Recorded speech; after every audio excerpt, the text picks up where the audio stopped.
Pakistan is a talented country. Umar Akmal is a talented cricketer. हम दिखावा बहुत ज्यादा करना चाहते हैं पूरे रीजन में, मतलब कंबोडिया, वियतनाम से लेकर इधर ईरान तक, सिर्फ अफगानिस्तान से बेहतर है हम। We are the worst in the region. हम लोग अपना वो जो कम्प्लेक्स है ना, उसको किसी और अंदाज में निकालने की कोशिश करते हैं। इलेक्ट्रिशियन कहता है जी मैं इंशाल्लाह 2 घंटे के बाद आपके घर आ जाऊंगा। 2 दिन गुजर जाते हैं, वो इलेक्ट्रिशियन साहब नहीं आता। कराची की जुबान में टोपी कल्चर कहते हैं। कर कलर की खा डबल रोटी, खुशी से फूल जा। हाई टैलेंट को रिटेन करना है, ऑल टाइप्स ऑफ टैलेंट को नहीं, हाई टैलेंट। आज आपको जो स्किल आती है वो आपने वो बेचनी है। How about tomorrow?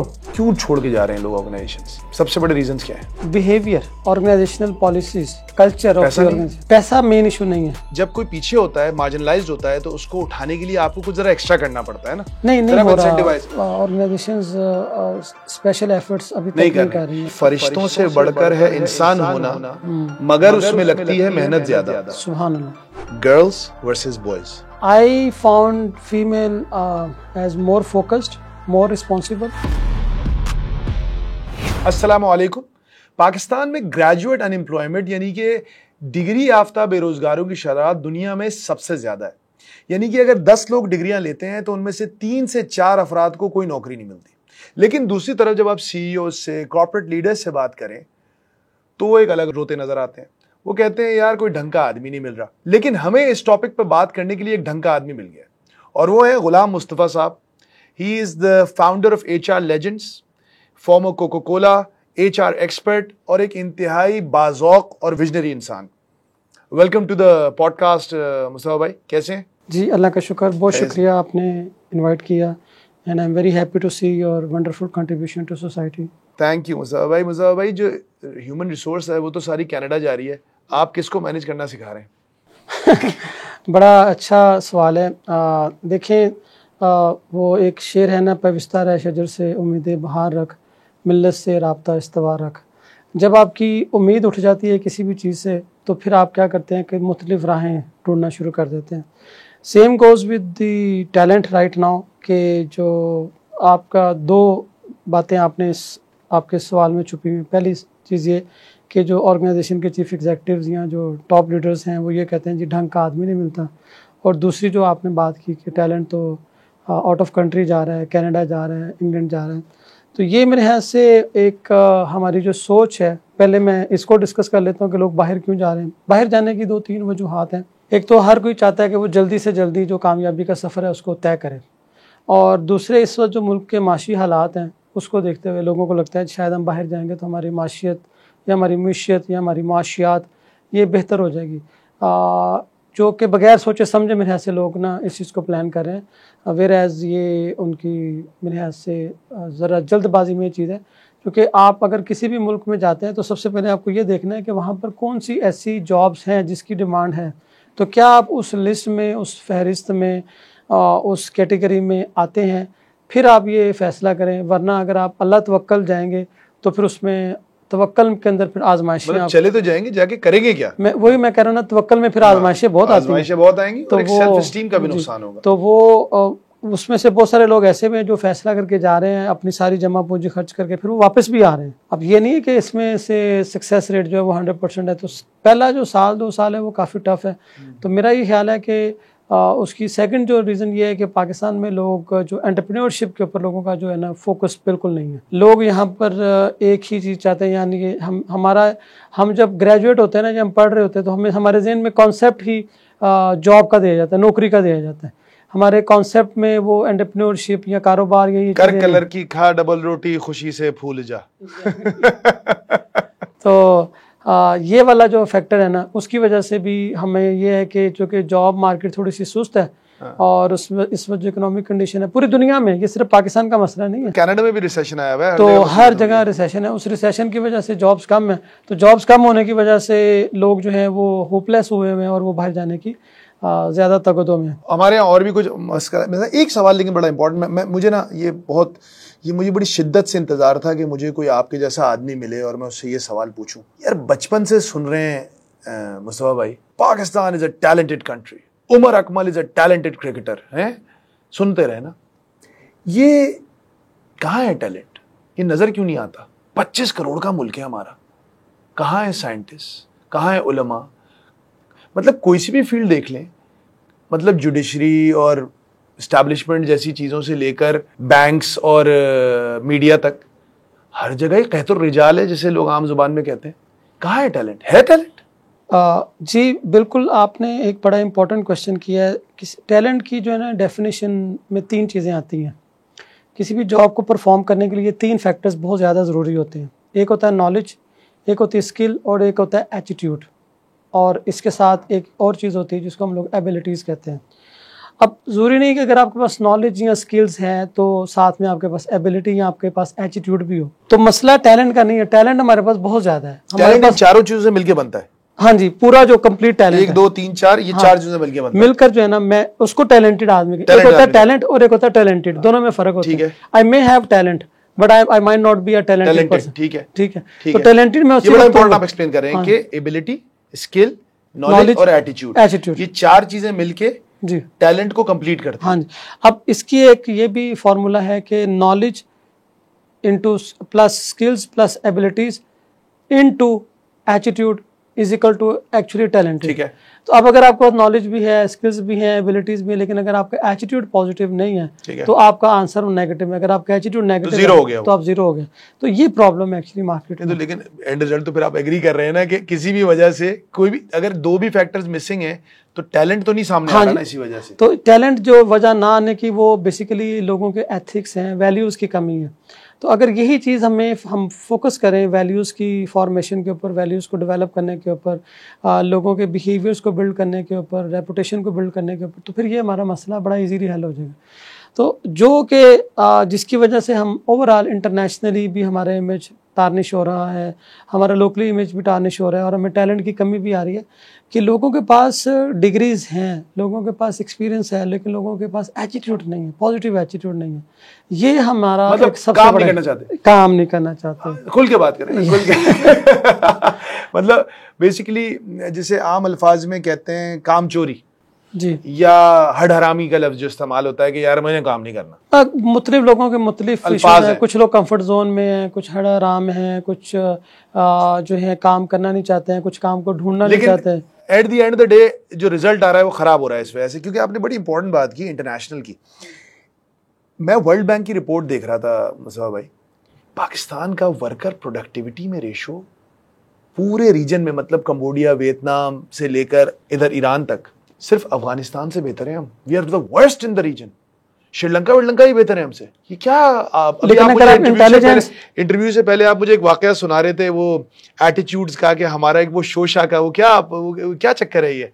मेरी अपने एक दोस्त से बात हो रही थी, तो वो कहते हैं जी मेरे वाले साहब पंजाब यूनिवर्सिटी में पढ़ते थे, 60s की उसने बात सुनाई। तो कहते हैं मेरे वाले साहब उस पंजाब यूनिवर्सिटी में पढ़ते थे, तो उन्होंने हमारे साथ शेयर किया कि उस यूनिवर्सिटी में बंगाली भी पढ़ते थे और यूनिवर्सिटी में पंजाबी लोग भी पढ़ते थे। दोनों एक थे? हाँ जी, दोनों। चूँकि पाकिस्तान और बांग्लादेश एक ही मुल्क था, तो वो लोग आके पढ़ते थे यहाँ पे। तो कहते हैं जी जो बंगाली थे वो उनको एक ही डिश उन्होंने खानी होती थी और उसी से वो अपना गुजारा करते थे। हम पंजाबियों का तो था आज मटन चाहिए, कल कढ़ाई चाहिए, परसों ये चाहिए, तो बहुत ज़्यादा पैसा हम लोग खाने के ऊपर, तईशत के ऊपर गुजार देते थे। दूसरा यह था कि चाहे जेब में पैसे हैं या नहीं, घर में पैसे हैं या नहीं, लेकिन कलफ वाला सूट होना चाहिए, ठीक है, बड़ा सूटेड वूटेड होना चाहिए। तो शोशा दिखावा बहुत ज़्यादा, वो बिल्कुल सादगी, और वो अपना लग थलग रहते, चुप, जितने उनके पास पैसे थे ना, इनसाइट दे रहे हैं आप, जितने पैसे होते थे सिर्फ उतना ही वो अपना खर्चा करते थे। तो सर ये जो है ना, जिसका चादर देकर पाँव फैलाओ वाली बात है, या जो कनात की एग्जाम्पल हमारे मजहब ने दी, हम इनसे ना दूर हट गए हैं। इसकी वजह क्या ये है कि हमारे पास सब्सटेंस नहीं है? क्योंकि जिन लोगों के पास सब्सटेंस होता है, एक्चुअल स्किल्स होती हैं, एक्चुअल नॉलेज होती है, वो थोड़े हम्बल हो जाते हैं। साइकोलॉजी में इसको कहते हैं इंफीरियोरिटी कॉम्प्लेक्स। हम लोग अपना वो जो कॉम्प्लेक्स है ना, उसको किसी और अंदाज में निकालने की कोशिश करते हैं कि हम दिखावा बहुत ज़्यादा करना चाहते हैं। हालांकि सादगी में सुकून भी है, आराम भी है, और आप क्या नाम है कफर में। मुझे एक शेर याद आ रहा है इस वक्त के फरिश्तों से बढ़कर है इंसान होना, मगर उसमें लगती है मेहनत ज्यादा। सुभान अल्लाह। तो क्या यही वजह है कि हम कहते हैं यार ये मेहनत ज्यादा लगेगी, ये जो है ना, तो हम जो है ना फरिश्ता बन जाते हैं। एग्जैक्टली। हम ना शोशा करके, कलफ के कपड़े पहन के, शबशबा हम करके जरा जी कवर कर ले। यही वो एटीट्यूड प्रॉब्लम की आप बात करें, एक्चुअल हार्ड वर्क करने से। एक एटीट्यूड में ना 3-4 फैक्टर्स आ जाते हैं। एटीट्यूड में एक तो ये है कि अपनी जॉब को पूरा ना करना, ठीक है, बिहेवियर्स हमारे मिसिंग है, मसलन कि हमारी वैल्यूज़ मिसिंग है, वैल्यूज़ मसलन पंचुअलिटी नहीं है लोगों के अंदर, रेगुलरिटी नहीं है, ठीक है, कमिटमेंट नहीं है, डिसिप्लिन नहीं है हम, ठीक है, कि हम लोग अब आप ये देख रहे हैं, आप एक इलेक्ट्रिशियन है, आप उसको अपने घर पे काम के लिए बुलाते हैं, ठीक है, इलेक्ट्रिशियन कहता है जी मैं इंशाल्लाह 2 घंटे के बाद आपके घर आ जाऊँगा, 2 दिन गुजर जाते हैं, वो इलेक्ट्रिशियन साहब नहीं आते, आप उसको फ़ोन पे फ़ोन कर रहे हैं, वो फ़ोन लेके आपको बार बार कमिटमेंट कर रहे हैं। सर एक कमिटमेंट करते हैं यार, जिसको हम कराची की ज़ुबान में टोपी कल्चर कहते हैं, टोपी। हाँ जी, टोपियाँ पहनाना या लोगों को मिसगाइड करना। तो आप अगर आपको 2 घंटे चाहिए, आपको 3 घंटे चाहिए, आप 3 घंटे कहें, आप पैसे ज़्यादा लें, यकीन जाने मेरे पास इलेक्ट्रिशियन है, वो मार्केट से थोड़े पैसे ज़्यादा लेता है, लेकिन जो कमिटमेंट करता है, ठीक है, उस कमिटमेंट पर वो आता है और उसके पास काम की कमी नहीं है। आप जिन जिन लोगों को भी, आप माशाल्लाह से you've got a very established business and HR Legends के प्लेटफॉर्म से भी पर्सनली भी आप बड़ी बड़ी कंपनीज को कंसल्ट कर रहे हैं, उनके मसाइल सुन रहे हैं, उनको हेल्प कर रहे हैं, नाम लिए बगैर जी। क्या बता रहे हैं लोग आपको, किस किस्म के मसाइल का सामना है बड़ी बड़ी कंपनीज को इस वक्त पाकिस्तान के HR सेक्टर की नब्ज क्या है? आपकी तो उंगलियां हैं उनकी नब्ज पे। सर जो टॉप जो सबसे चैलेंज है वो हाई टैलेंट को रिटेन करना है, ऑल टाइप्स ऑफ टैलेंट को नहीं, हाई टैलेंट कहते हैं कि जो हाईली पोटेंशियल और हाईली एजुकेटेड और हाईली मेच्योर लोग हैं, यानी कि जो बहुत ज़्यादा आपकी ऑर्गेनाइजेशन का एसेट है, जिनको ऑर्गेनाइजेशन रिटेन करना चाहती है कि वो लोग रिटेन रुक नहीं पा रहे। उसकी वजह यह है कि जितने किसी भी फील्ड में जो गुरुज हैं ना सर, उनको काम की कमी नहीं है। बिल्कुल, चाहे आपने MA उर्दू किया हुआ है, लेकिन आपने उर्दू किया हुआ है डिस्टिंक्शन के साथ, आपको उर्दू आती है, जानते हैं, हाँ उर्दू आती है आपको, सिर्फ आपने किया ही नहीं, आप सिर्फ डिग्री ही नहीं है आपके पास उर्दू का काम भी आता है, तो आपके पास काम की कमी नहीं है। ये आप बिल्कुल ठीक कह रहे हैं। Does Pakistan politics also have a HR problem? Of course, हमारे पास लीडरशिप की कमी है। हमारे पास टॉप लेवल पे कौन से लीडर्स हैं? हमें वही पुरानी जो है ना वो पार्टियां नज़र आती हैं। हमारे मुल्क में कोई नई पार्टी नहीं बन सकी, कोई नए लीडर्स नहीं बन सके जो कि टफ कंपटीशन दे सकें। और ये सिर्फ पाकिस्तान के पास, ये सिर्फ लेकिन मैं आपको बात बताऊं, ये सिर्फ पाकिस्तान का इशू नहीं है। जनरली ये होता है कि जितना कोई ऑर्गेनाइजेशन पुरानी होती जाती है, ठीक है, उतना ही ज़्यादा वो जो है उसकी क्रेडिबिलिटी भी बनती जाती है। तो unfortunately Pakistan being the one of the largest country in terms of population, we come at number 5, ठीक है, बट हमारे पास जो लार्ज स्केल की जो पॉलिटिकल पार्टीज़ हैं वो नहीं है, ठीक है। इस मुल्क में जो फुकदान रहा है वो लीडरशिप का रहा है, चाहे वो किसी भी लेवल पर हो, किसी भी डिपार्टमेंट की हो, प्राइवेट सेक्टर हो, गवर्नमेंट सेक्टर हो, ठीक है, पॉलिटिक्स हो, ठीक है। आज तक ये देखें, मैं एक बात करता हूँ कि लेट से मेरा ताल्लुक ह्यूमन रिसोर्सेज से है, ठीक है, कोई नेशनल लेवल का इंस्टीट्यूट नहीं है जो ह्यूमन रिसोर्सेज को रिप्रेजेंट करता हो।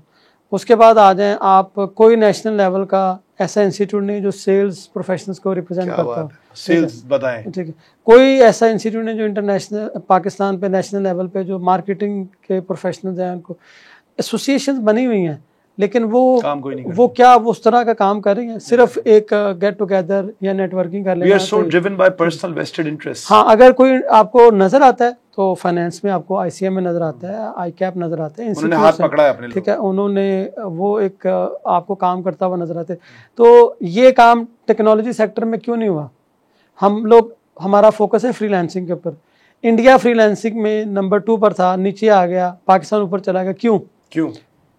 कभी हमने सोचा इस बात के बारे? हालांकि वो हमसे ज्यादा विजनरी हैं, बिल्कुल, फिर वो फ्रीलांसिंग में पीछे क्यों आ गए? सर फ्रीलांसिंग जो है ना, आप एक उसकी पॉजिटिव साइड देख रहे हैं कि जी आप पाकिस्तान से बाहर मुल्कों से आप डॉलर्स पाकिस्तान में लेकर आ रहे हैं, लेकिन आप उसकी नेगेटिव साइड्स क्यों नहीं देख रहे? फ्रीलांसर क्या होता है कि आज आपको जो स्किल आती है वो आपने वो बेचनी है। How about tomorrow? You are not investing in the future. Exactly.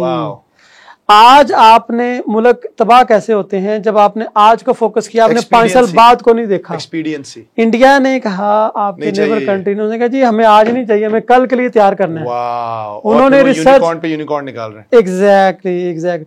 हम क्या कर रहे हैं? हम लोग टोटल फ्रीलांसिंग पे आज अपना इन्वेस्ट कर रहे हैं। हम लोग देखिए ना, फ्रीलांसर है वो 18 घंटे मसरूफ है। हाँ। अच्छा, दूसरा उन्होंने देखा कि यार हमारी सोसाइटी के अंदर ना सोसाइटल इश्यूज बड़े डेवलप हो गए हैं। हाँ। चूंकि एक बंदा घर से बाहर निकलते हैं, उसके हेल्थ के इश्यूज हो रहे हैं, उसकी प्रॉब्लम्स हो रही हैं, वो लोगों से मिलजुल ही नहीं, उसका फोकस सिर्फ पैसे ही रह गया।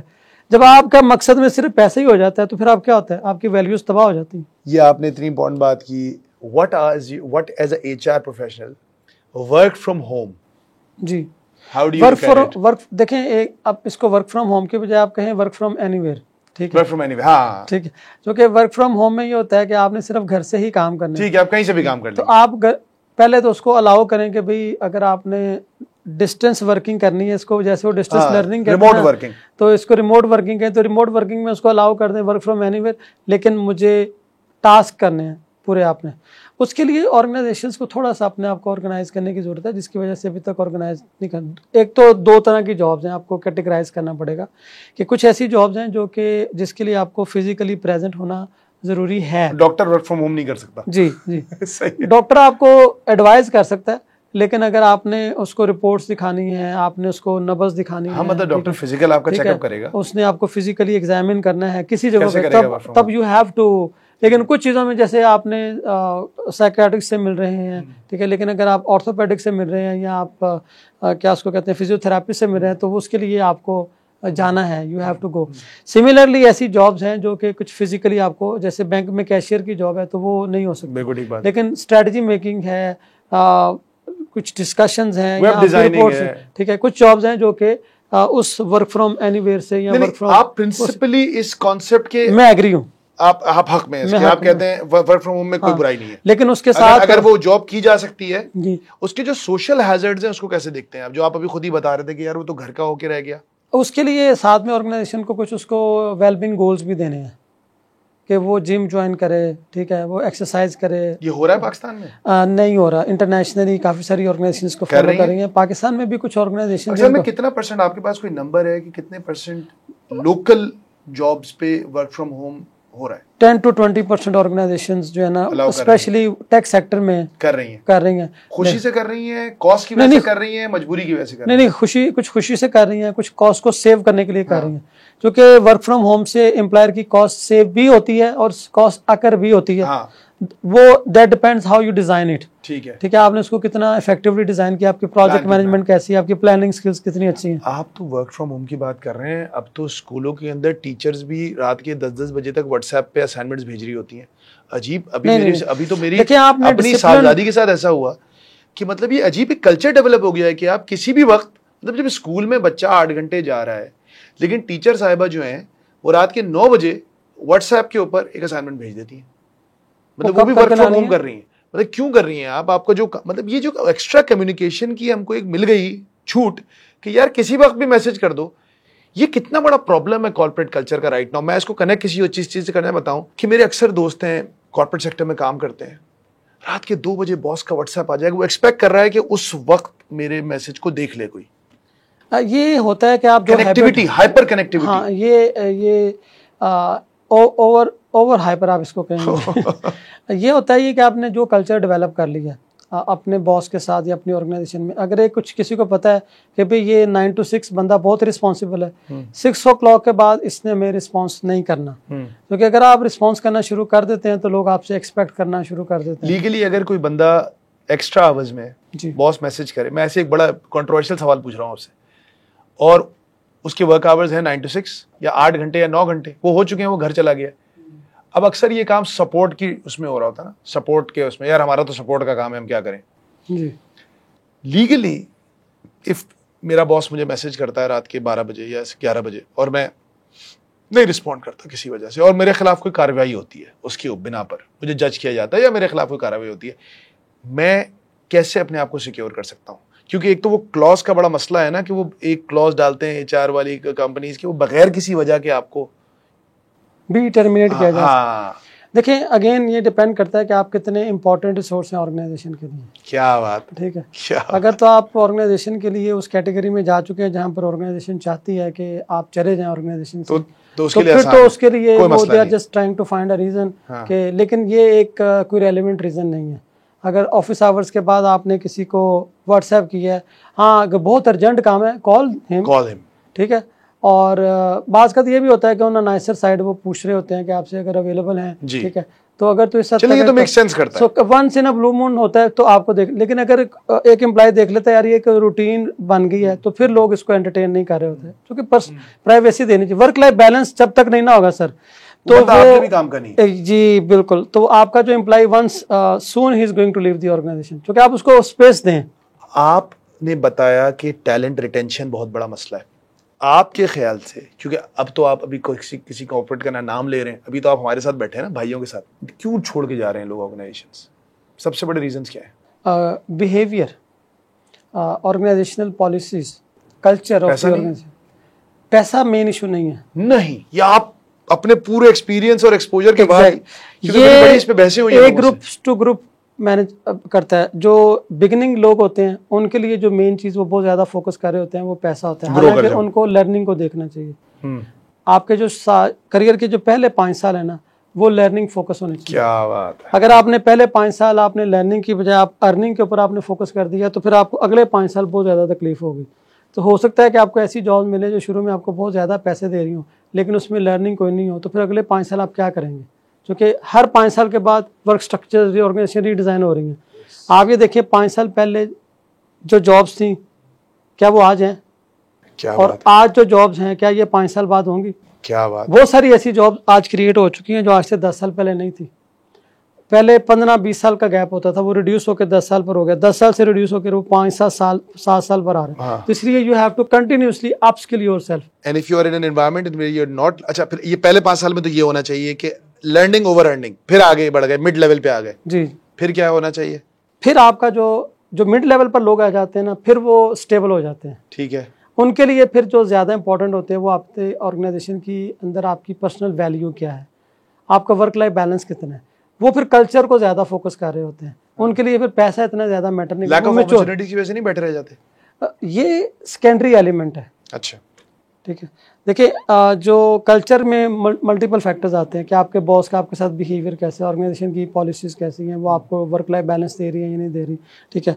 उसके बाद फिर है lack of opportunities. Lack of opportunities में भी 2 फैक्टर्स होते हैं। एक होता है समटाइम्स हम खुद ही कंफर्ट जोन में चले जाते हैं, तो हमारी ऑर्गेनाइजेशन में एक reputation because of our behaviours बन जाती है, वो फिर उसको हम ब्रेक नहीं कर सकते। उसको ब्रेक करने के लिए फिर बेहतर होता है कि आप मूव ऑन कर दें, किसी और ऑर्गेनाइजेशन में चले जाएं। ठीक है। लेकिन देखना यह है कि वो उसकी परसेंटेज कितनी ज्यादा है। तो जो टॉप टैलेंट की जो आप बात कर रहे थे वो कौन सा है, वो क्यों जा रहा है? टॉप टैलेंट को तो देखें, अपॉर्चुनिटीज ही अपॉर्चुनिटीज है। नहीं, वो क्यों जाता है, वो छोड़ता क्यों? आप कह रहे थे ना वो यही है कि उसको ऑर्गेनाइजेशन के अंदर उसको लेट से उसके साथ जो कमिटमेंट की गई, अगर उसको साल बाद आपने प्रमोट करना है और उसकी जगह किसी और को प्रमोट कर दिया, उसको अपॉर्चुनिटी नहीं मिली, वो चला जाएगा। ठीक है। अगर उसको वो एनवायरनमेंट नहीं मिला जो एनवायरनमेंट वो एक्सपेक्ट कर रहा है ऑर्गेनाइजेशन से, किसी और ऑर्गेनाइजेशन में मिल जाता है, तो ही विल मूव ऑन। कामयाब तरीन एनवायरनमेंट्स क्या होते हैं जिसमें आप सबसे तगड़े लोगों को रिटेन करने के लिए सबसे, अगर एक आप मशवरा दें किसी कंपनी को इस वक्त? Excellent culture. थोड़ा सा उसको और डिफाइन कर। कल्चर अब होता क्या? कल्चर होता है how people behave with each other. Wow. ठीक है। अब आपने आपके जो सक्सेसफुल या आपके जो बेस्ट एम्प्लॉयज हैं उनके साथ ऑर्गेनाइजेशन का बिहेवियर कैसा है, आपने उनके लिए कितनी अच्छी पॉलिसीज डिज़ाइन की हैं, कितना उनको आप ग्रोथ दे रहे हैं और कितना उनके इमोशनल वेलबींग का ख्याल रख रहे हैं। वेलबींग में भी 3-4 चीज़ें आ जाती हैं। इमोशनल वेलबींग होती है, फिजिकल वेलबींग है, हेल्थ वेलबींग है, फिर आप उसकी फाइनेंशियल वेलबींग है। ये सारे फैक्टर्स अगर आप उसके ख्याल रख रहे हैं, ठीक है, तो दैट इज़ एक्सीलेंट। उसकी ट्रेनिंग कितनी ज़्यादा हो रही है।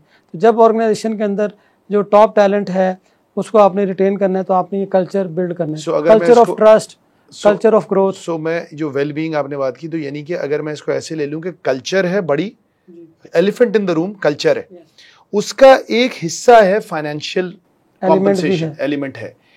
लेकिन आप जो सुन रहे हैं और देख रहे हैं, तो आपको ये पता चल रहा है कि प्राइमरीली फाइनेंशियल रीजन की वजह से टॉप टैलेंट नहीं जा रहा है। That's a news. ये एक बड़ी खबर है। और अगर आपको रिटेन करना है तो कल्चर बनाने में, सॉरी मैं आपकी बात आप मुकम्मल कर दीजिएगा, कल्चर अच्छा बनाने में आप जब बात करते हैं उस वक्त तो आप जब भी ऑर्गेनाइजेशन सुनते हैं आपको पता क्या चल रहा है कि अरे ये गड़बड़ कर रही है ऑर्गेनाइजेशन, क्या उनका एक सबसे बड़ा मसला होता है जिसकी वजह से कल्चर नहीं बना पाता? दो आइडेंटिफाई की चीज़ें मैंने। Number 1, there are no values. अगर टॉप लीडरशिप की अपनी वैल्यूज़ नहीं है, मुझे बताएं वो नीचे वैल्यूज़ क्या बनाएंगे? कल्चर बनता कैसे है? कल्चर बनता है वैल्यूज़ से। ठीक है। वैल्यूज से कल्चर बनता है, कल्चर से लोगों के बिहेवियर्स बनते हैं और बिहेवियर से रेपुटेशन बनती है। ठीक है। ठीक है। अब अगर आपकी ऑर्गेनाइजेशन में टॉप लीडरशिप की अपनी कोई वैल्यूज़ नहीं है, लेट्स से आप ये चाहते हैं कि सारे लोग वक्त पर आए, लेकिन टॉप लीडरशिप जो है ना जब उनका दिल करे आए, तो ये तो वैल्यूज़ नहीं है। क्या बात। तो वैल्यूज़ होती है कि जो आप खुद कर रहे हैं वही एक्सपेक्ट करें कि आप अपनी everything applies on you as well. Exactly. ठीक है।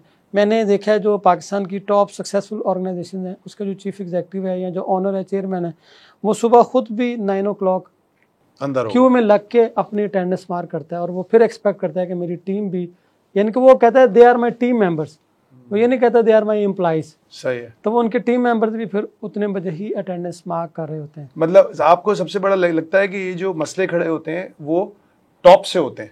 बिग क्वेश्चन, जेन जी जी, कौन लोग हैं ये, क्या चाहते हैं, क्या कर रहे हैं? जनरेशन जी जनरली जो रिकमेंडेड होता है, जो लोग 2000 के बाद जिनकी पैदाइश हुई है वो जनरेशन जी में आ जाते हैं। अच्छा, ये लोग जो हैं ये नंबर 1, एक तो ये बड़े they are very clear in communication, कोई एम्बिगुइटी नहीं है, ये येस और नो वाले लोग हैं। सही है। ठीक है, ये कहते हैं yes means yes, no means no. ठीक है। और इन बिटवीन कोई ऐसी चीज नहीं है। ठीक है। दूसरा ये बहुत they are very planned and well scheduled people. अच्छा जी। तीसरी जो चीज़ ये है कि दूसरों से ये एक्सपेक्ट करते हैं कि they should be very planned and very organised. ठीक है। और लेकिन खुद ये किसी को एक्सक्यूज नहीं करते। अगर किसी से मिस्टेक हो जाती है तो ये उसको बिल्कुल भी माफ़ करना पसंद नहीं करती। अच्छा, ये अनफॉरगिविंग है। हाँ, अनफॉरगिविंग है। ठीक है। वेयरएज ये मैं समझता हूँ कि मुनासिब चीज़ नहीं है। ठीक है। माफ़ कर देना बहुत अच्छी बात है और इंसान खुद खताओं का ये तो आपने सारी इनकी अच्छी बातें बता दी ना। जी। जरा कुछ और भी तो बताएं, प्रॉब्लम्स क्या हैं? जो गैप एरियाज हैं, जो इम्प्रूवमेंट एरियाज की अगर हम बात करें तो इम्प्रूवमेंट एरियाज में ये है, अगर आपके अभी जेन जी सुन रहे हैं तो आप उनको क्या फीडबैक देंगे अबाउट? मैं उनसे ये रिक्वेस्ट करूंगा, फीडबैक तो मैं इस कैपेसिटी में नहीं हूँ, they are very nice people and they are much more talented than us, because जो इंस्टीट्यूट्स हैं आपको पता है कि वो भी एवोल्यूशन स्टेज में है। और हमने लेट से मैंने MBA किया था 2005 में, वो MBA और आज के MBA में ज़मीन आसमान का फ़र्क है। Obviously they are more learned than us in terms of more in touch with the yes latest technology, वो चीज़ें। लेकिन the only thing which is lacking is experience. ठीक है। तो मैं उनको ये मैसेज दूंगा कि किसी भी चीज़ में जल्दबाजी मत करें, ना किसी के बारे में राय कायम करने के हवाले से, ना किसी चीज़ को पैसे ज़िंदगी में आने, ना रेपुटेशन के लिए। चूँकि इंसान को ज़िंदगी में 2 चीज़ें बहुत ज़्यादा फैसिनेट करती हैं, एक है फेम और दूसरा है पैसा। ठीक है, ये इंसान हमेशा इस चीज़ों के लिए भाग रहा होता है कि मुझे, और तीसरी है पावर। तो इन तीनों चीज़ों को आप ज़िंदगी में अगर हासिल करना चाहते हैं तो उसके लिए सब्र करें, तहकीक करें और फिर उस चीज़ को अडॉप्ट करें। ये नहीं कि फ़ौरन से आप कोई भी चीज़ है, आपको लगता है इसमें फेम है, इसमें पावर है, इसमें पैसा है, फ़ौरन उसको अडॉप्ट कर लें। जल्दी से चीज़ों से फैसिनेट मत हो, उसको पहले एक्सप्लोर करें, फिर आप उस चीज़ को अडॉप्ट करें। और बड़ों का जो अदब है, अच्छा, एक जो चीज़ मैंने मिसिंग देखी है यहाँ पर वो है कि they are very bold people, और रिस्पेक्ट वाला एलिमेंट जो है ना वो मोस्टली उनमें कम नज़र आता जा रहा है। जॉब्स ऑफ द फ्यूचर, अगर आज कोई 16 साल का लड़का है जो इंटर कर रहा है या A लेवल्स कर रहा है, किधर जाए? सब अगेन वही वाली बात है। मैंने तो ये देखा है कि जो आपका पैशन होता है ना, वो अगर आप प्रोफेशन बन जाए तो बहुत ज़बरदस्त बात है। लेकिन whatever profession you are adopting, आप उसको अपने पैशन के साथ लिंक मत करें। ठीक है, ये नीड पे डिपेंड करता है। आप लकी हैं कि अगर आपका पैशन और प्रोफेशन मैच कर जाए, लेकिन ज़रूरी नहीं है कि ये दोनों चीज़ें मैच करें। तो आपको अपना इंटरेस्ट ज़रूर देखना चाहिए कि आप किस एरिया में आपका इंटरेस्ट है। अगर आप डॉक्टर बनना चाहते हैं और मैं आपको कहूँ कि नहीं जी आप इंजीनियर बने, लेकिन जो भी आप करना चाहते हैं, आपका जो दिल कर है, बस उसमें आपने गुरु बनना है। आपने कहना है कि उस मेरे जैसा कोई और बंदा ना, ये चीज़ सोचकर आप करेंगे ना, जो चीज़ मर्जी कर रहे हैं आप, ट्रस्ट में। ये पाकिस्तान में 17 लाख लोग ग्रेजुएशन कर रहे हैं, उसमें से कोई 4-5 लाख लोग ये B.Com और ये इस तरह की चीज़ें कर रहे हैं। मैंने B.Comers का M.Comers का इंटरव्यू किया है और मैं उनसे सिंपल पूछता हूँ कि ये एसेट्स और एक्सपेंसेस में क्या फ़र्क है, तो ये भी अक्सर लोग नहीं बता पाते। ये क्या हो रहा है? तो उसकी वजह ये है ना कि we are just obtaining degrees, we are not actually learning. अब ये आप बताएं, एक तो 2 बहुत मसले हो गए ना। एक तो ये कि जब डिग्री की ज़रूरत भी थी तो हम सही से डिग्री नहीं ले रहे थे। दूसरा ये कि हमारे मुआशरे में एकेडमिक और आप जैसे जो HR एक्चुअली रन कर रहे हैं, इनकी रिक्वायरमेंट में फ़र्क है। अब लेकिन तीसरा मसला आ गया ना, अब तो टेस्ला, गूगल ये कह रहे हैं डिग्री शिग्री कुछ नहीं होती भाई, बताओ काम क्या जानते हो। देखिए उनके माशरे के लिए, उनकी सोसाइटीज़ के लिए ठीक है किसी हद तक के, डिग्री नहीं, क्योंकि उधर क्या है कि अगर लेट से उनको एक बंदे को जॉब नहीं मिलेगी तो उनकी गवर्नमेंट उनको जो है नॉन एम्प्लॉयमेंट उसको फ़ंड दे देगी। वहाँ पर इस तरह के बहुत सारी चीज़ें हैं, but in our society it is not gonna happen. हमारी सोसाइटी में तो स्टिल एक डेवलपमेंट क्राइटेरिया के तौर पर डिग्री यूज़ होती है ना, हमें तो अभी काफ़ी सारा सफ़र तय करना है, तो इसलिए हम लोग वो वाली चीज़ यहाँ अप्लाई नहीं कर सकते। उनका कल्चर कुछ और है, हमारा कल्चर कुछ और है। मुझे एक बात बताएं, एक मूवी बनती है हॉलीवुड में, क्या वो मूवी वो वहाँ के कल्चर के मुताबिक बनती है? क्या वो मूवी हम यहाँ पर अपनी फैमिली के साथ बैठकर देख सकते हैं?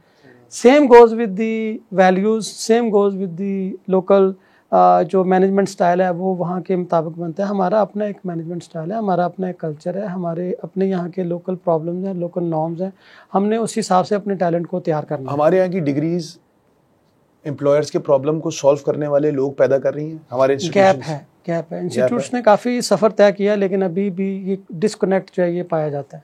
मुस्तफा भाई, girls versus boys, I found female as more focused, more responsible. The only challenge which I see in them is they are not data lovers. जब न्यूमेरिक्स या टेक्नोलॉजी की बात आती तो वहाँ पर वो they face little bit challenges. यही आपने देखा होगा कि टेक सेक्टर में ज़्यादा आपको मैन जो है ना वो उसको लीड करते नज़र आएंगे, आपको फाइनेंस में भी ज़्यादा CFO जो हैं वो मैन नज़र आएंगे।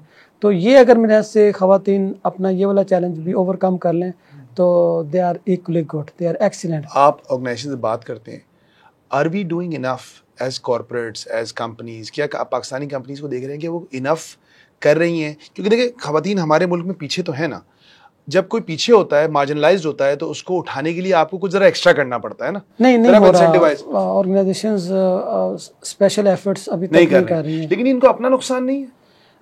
जो अंडरस्टैंड करती हैं वो तो एफर्ट्स कर रही हैं, लेकिन कुछ ऑर्गेनाइजेशन हैं वो इस चीज़ को अंडरस्टैंड ही नहीं करती। वो कहती नहीं, उन्होंने स्टेट रखा हुआ है कि उनकी टॉप मैनेजमेंट की पॉलिसीज़ हैं कि हमने नहीं रखने फीमेल एम्प्लॉयज़, हमने रखने हैं तो हमने कुछ स्पेसिफिक पोजीशन है वहाँ पर रखने हैं, हमने हर पोजीशन। वो इस चीज़ को, प्रोडक्टिविटी को, डाइवर्सिटी को, इंक्लूजन को वो इतनी वैल्यू नहीं देते, तो वो जिसकी वजह से वो नुकसान कर रहे हैं अपना। मैं ये इस तरह से समझाता हूँ कि एक बंदा है, उसने एक पत्थर को एक पॉइंट से दूसरे पॉइंट पे मूव करना है, तो वो बड़ी तेज़ी से वो कर लेता है। हाउ अबाउट के अगर उसको हम एक लीवर दे दें तो फिर वो क्या करे? तो वो लीवर जो है ना वो अभी तक लोगों को समझ नहीं आ रहा कि वो क्या क्या चीज़ें हैं। ठीक है, तो ये बेसिकली इशू है। वाह, फैंटास्टिक। लास्ट क्वेश्चन, इस अजीम मुमलिकत खुदादाद इस्लामी जमहूरिया पाकिस्तान में, क्योंकि देखें हमको तो ये कि ताकत का सरचश्मा अवाम है, मतलब ह्यूमन रिसोर्स है इसको हम नॉन पॉलिटिकल कर दें कॉर्पोरेट लैंग्वेज में, तो मुल्क के कॉर्पोरेट सेक्टर की तरक्की और मुल्क की, देखें बिजनेसेस बनेंगे तो पाकिस्तान बनेगा। मुल्क के कॉर्पोरेट सेक्टर, अगर ताकत का सरचश्मा जो अवाम है, जो HR है, उसका मुस्तकबिल कैसा देख रहे हैं आप इस मुल्क में? बड़ा डिफ़िकल्ट क्वेश्चन आपने कर दिया बड़ा आसान तरीके से। बेसिकली मुस्तकबिल जो अपेरेंटली नज़र आ रहा है, अगर हमारी इकॉनमी स्टेबल होना शुरू हो जाती है तो बड़ा ब्राइट फ्यूचर है लोगों का, ये नहीं है। हमेशा याद रखें, फ्यूचर उसका होता है जो फ्यूचर को अंडरस्टैंड करता है, चाहे वो कोई भी मुल्क हो। अगर आपके पास 3 चीज़ें नहीं है ना, मैं कामयाबी के मैंने ज़िंदगी में 3 असूल देखे हैं। Number 1 is innovation, number 2 is honesty और नंबर 3 इज़ डेडिकेशन। या आप किसी भी फील्ड में अप्लाई कर दें, किसी भी मुल्क में अप्लाई कर दें, आप कामयाब होंगे ही होंगे। Thank you very much for coming. Thank you sir, thank you. बहुत मज़ा आया मुस्तफा भाई, और आई रियली होप कि हम दोबारा बैठें इंशाल्लाह। बहुत सारी बातें रह गई हैं और हम इस डिस्कशन को कंटिन्यू करें इंशाल्लाह। Thank you. कराची में आपका एक दूसरा ऑफिस यहाँ आपके पास है, जब चाहे तशरीफ लाएं। Thank you very much. अस्सलाम वालेकुम। मुझे एक अच्छा भाई मिल गया, दोस्त मिल गया, जज़ाकल्लाह। Thank you. आपने सुना गुलाम मुस्तफा साहब को, HR Guru, founder of HR legends. बहुत सारी बातें कर गए हैं, लेकिन एक क्रक्स एक यही है कि इनोवेशन, हार्ड वर्क और dedication, this is what's going to drive you. कोई भी प्रोफेशन चूज करें, ईमानदारी के साथ दिल लगाकर एक्सीलेंट काम करें, आपके लिए बहुत अपॉर्चुनिटीज है। Thank you very much for watching. Or in the end, do not forget to like and subscribe our channel. Jazakallah khair for watching. Assalamu alaikum.